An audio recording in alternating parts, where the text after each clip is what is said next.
Fala galera, beleza? Meu nome é Daniel, esse é o Anime Sem Censura mais uma vez para falar de Dororo. Que foi um episódio que, se você passar a assistir apenas, talvez você não goste tanto.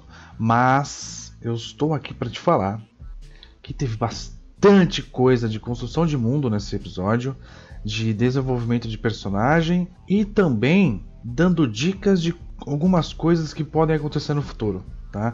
Então eu vou falar dessas coisas. Eu vou falar de 4 coisas principais que eu vi nesse episódio. E a primeira delas é que a gente vê como está afetando a vida do Rei Hakimaru a questão de os sentidos dele retornarem, né?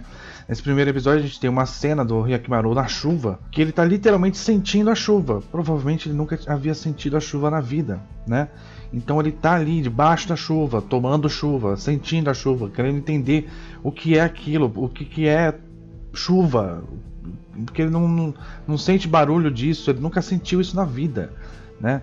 Ele não sabe o que é se sentir molhado ou se sentir incomodado com frio, né? Ele não tem essa sensação. No último episódio ele sentiu calor, nesse já está sentindo frio. Então a gente já percebe que ele está tentando entender essa situação, né? Ele está tentando entender a situação nova dele. Aí a gente tem uma outra cena, que é a cena da luta dele com o Tanosuke, que ele toma uma espadada no rosto e ele sente aquilo. Depois ele coloca a mão para sentir, né? Porque ele nunca tinha tomado uma facada na vida, digamos assim.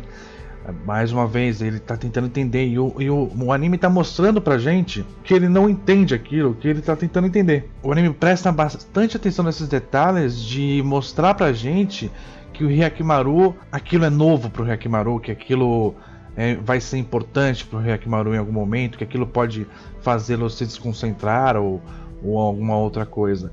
Ele não sabe o que está sentindo. E um dos sentidos dele, que estava bem desenvolvido, que é o sentido de ele identificar as almas ali, aparentemente tem outra limitação. Ele não consegue identificar uma alma corrompida, porque o Tanosuke está claramente corrompido por essa espada amaldiçoada. Então ele não consegue identificar como a espada influenciou a personalidade do Tanosuke de maneira permanente, porque ele vê a alma do Tanosuke branca e ele vê a alma do Dororo branca. Então você tem até uma cena que tá os dois comparativos, assim, basicamente, os dois comparando a alma do cara, a alma do Dororo e a alma do demônio, que seria a espada, né? Então você tem isso. Então, no primeiro momento, a ideia do Hyakimaru não é matar o cara. A ideia do Hyakimaru é apenas afastá-lo da espada. E o cara cai do penhasco e não morre. Porque a ideia é que ele está tão corrompido pelo demônio da espada que ele acabou virando o demônio da espada e, portanto, ele não vai morrer enquanto a espada não morrer. Essa é a ideia. É por isso que o Dororo fala pra gente, se ele caiu desse penhasco, então ele provavelmente morreu. Não, ele não morreu, porque a espada continua viva. A espada e o Tanosuke viraram um só, basicamente. E isso que tá querendo mostrar nessa cena. E também querendo mostrar que o Hyakimaru não consegue ver a essência da pessoa, mas não consegue ver o momento atual da alma da pessoa. Se a pessoa estiver corrompida, ele não vai notar. Ele não vai perceber isso. E aí a última coisa que eu tenho para falar sobre essa questão dos sentidos é que quanto vai custar pro Hyakimaru ter os sentidos dele de volta. Porque quando ele recupera a audição, a primeira coisa que ele escuta é chuva e choro. Choro justamente da pessoa que foi mais impactada para ele poder recuperar essa audição. Porque ele teve que matar o Tanosuke. Então ele teve que matar uma pessoa para poder recuperar a sua audição. E a primeira coisa que ele escuta é o custo disso. Qual vai ser o custo para ele recuperar todos os sentidos dele, todos os órgãos dele, né? É uma cena para você refletir sobre se a busca do Hyakimaru vai ser boa o tempo inteiro ou se ele vai ter essas incoerências, que é, por exemplo, atacar pessoas que são boas, mas que estão sendo influenciadas pelos demônios. Um outro caso, nesse mesmo episódio, foi que ele atacou o Dororo. Embora ele tenha salvo o Dororo no final, querendo ou não, ele salvou o Dororo, ele atacou o Dororo. E o Dororo teve que desviar. Então a gente vê que a prioridade do Hyakimaru é matar o demônio. Se vai ter que ferir alguém nesse meio do caminho, aparentemente isso não é tão importante assim. É importante porque ele tenta não fazer isso, ele tenta não ferir, mas ele ao mesmo tempo ataca. E a pessoa vai ter que desviar se não quiser ser acertada por ele. Então a gente tem uma discussão do custo que vai ser disso para o Hyakkimaru, o custo que ele vai ter para recuperar as partes dele e o que isso vai afetar as pessoas ao redor, né? Outro ponto que eu queria salientar, que seria o segundo ponto, pode ser que o Hyakkimaru nunca recupere alguma parte.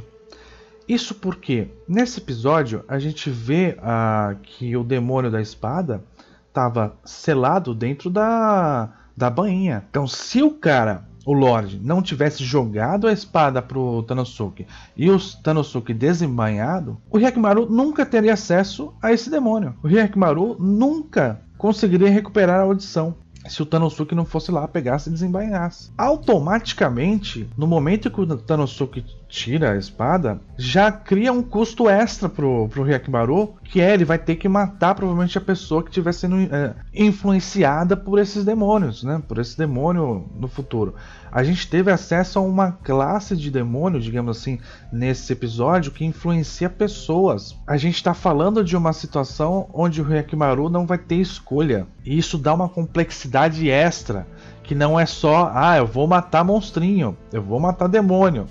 Não, ele vai ter situações que ele vai ter que decidir coisas importantes que influenciam a vida de outras pessoas. Talvez ele não recupere algum dos sentidos dele, ou algum dos órgãos dele, justamente porque ele vai tomar uma decisão de não matar um demônio para poder salvar a vida de alguém. Pode acontecer. É o que o episódio te ajuda a te posicionar sobre isso, né? E já aproveitando isso, a terceira coisa que eu queria falar é que os problemas definitivos, né, que os demônios podem causar. Esse episódio fica muito claro essa questão definitiva de que talvez quando um demônio domine uma certa situação, uma certa pessoa, aquilo nunca mais volte ao normal. E agora eu vou falar um pouco sobre toda essa situação definitiva que aconteceu com o Tanosuke, né? Tanosuke, ele é o irmão da Otsushi, que é a garota que aparece no começo do episódio. Isso fica claro para todo mundo já entendeu isso aí. Quais são as cenas mais impactantes nessa questão de definitivo, de alteração definitiva da pessoa? A Otsushi, ela afirma que quando ela está sofrendo, isso é importante, quando ela estava sofrendo quando ela era pequena, o Tanosuke fazia lá um origami, dava para ela e ela ficava tranquila. Aquilo resolvia os problemas para ela. Ela chorava, ela tinha um problema, não aguentava mais chorar, aparecia o irmão com o origami e resolvia os problemas dela. Era isso que acontecia. Aí na cena do Tanosuke, onde aparece ele pegando a espada, essa cena que o Lorde joga a espada para ele olha um origami, porque o Lorde fala para ele: então eu quero que você se mate com essa espada. Ele enxerga o origami e ele pensa ali: isso é a solução dos meus problemas. Eu não vou precisar matar mais ninguém. Porque qual a ideia? Ele está recusando de matar alguém. Aí o Lorde joga a espada para ele e fala: se mata. Ele pega a espada. A ideia é de que ele quer se matar. Só que a espada não quer que ele se mate. A espada vai fazer ele matar outras pessoas. E a gente percebe que a espada tem um poder imediato, assim que a pessoa pega, porque foi o que aconteceu com o Dororo nesse episódio. O Dororo pegou a espada e já começou a sair atrás de gente para matar. E ficou tentando segurar a espada, etc. Porque o Dororo, provavelmente, tem uma mente um pouco mais